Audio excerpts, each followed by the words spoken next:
Welcome to AP Biology. Today's video is going to be on repressible versus inducible operons. So there's two types of operons. One we call repressible. That's where the presence of a substance will stop the operon from functioning.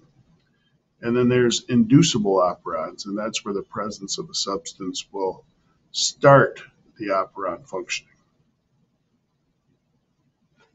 So with a repressible operon, the one we're going to talk about is the operon for making tryptophan.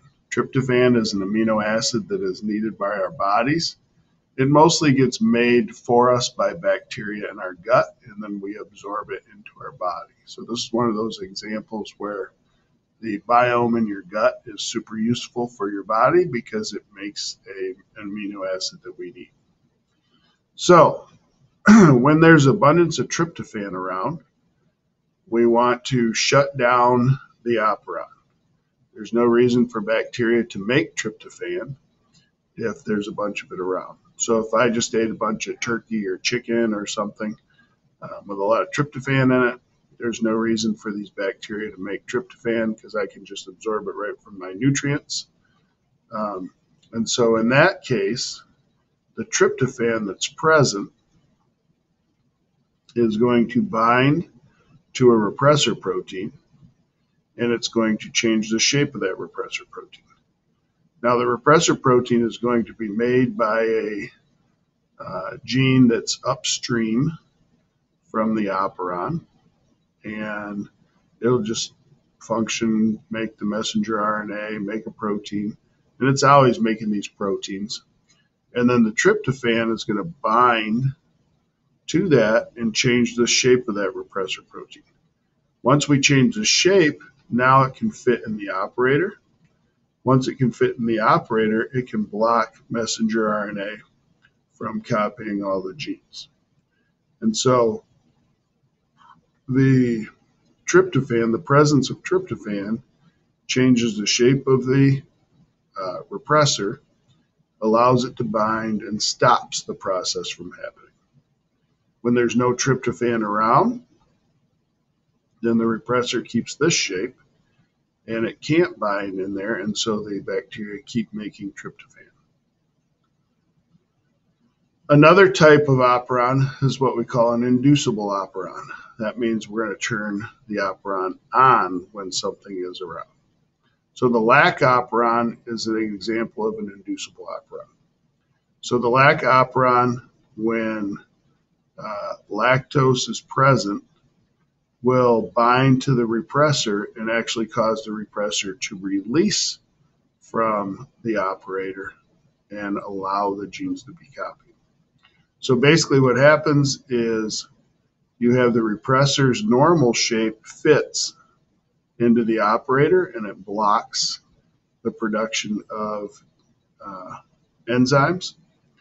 And when the lactose binds to it, it changes the shape of the repressor, causing it to become inactivated, releasing from the operator. Now our RNA polymerase can make its way down and copy the LAC-Z, LAC-Y, and LAC-A gene. They're going to make beta-galactosidase, permease, and transacetylase. Those are the enzymes that are involved in breaking down lactose. So this process is not always going to be functional, though, because sometimes you have a situation where there's lactose around, but there's also an abundance of glucose around. So if we want to be really efficient as a bacteria, let's break down the thing that's easiest to break down, and that's glucose. So how do we, if both of them are around, how do we set up our system so that instead of breaking down lactose, I use up the glucose first before I start breaking down lactose? Well, that's done by a different enzyme.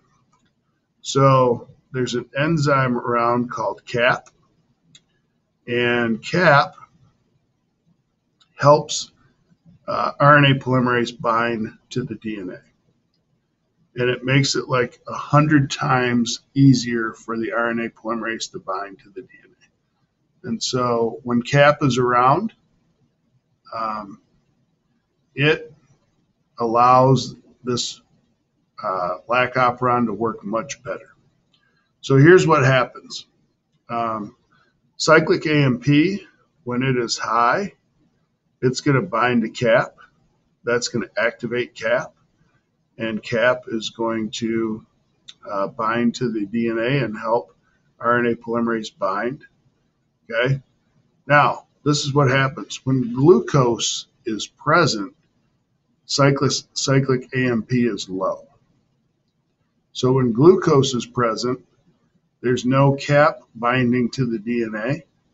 And if there's no CAP binding to the DNA, RNA polymerase has a heck of a time binding. And so even though we have lactose around and it removes the repressor, the RNA polymerase can't bind very well and make the enzymes.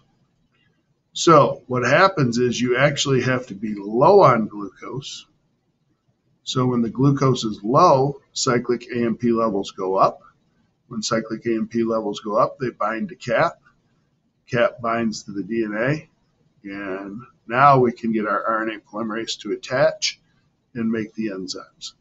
So this is a way of only using lactose when glucose is not available.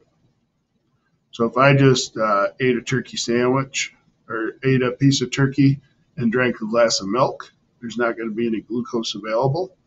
So now the enzymes are going to turn on and I'm going to start breaking down that lactose.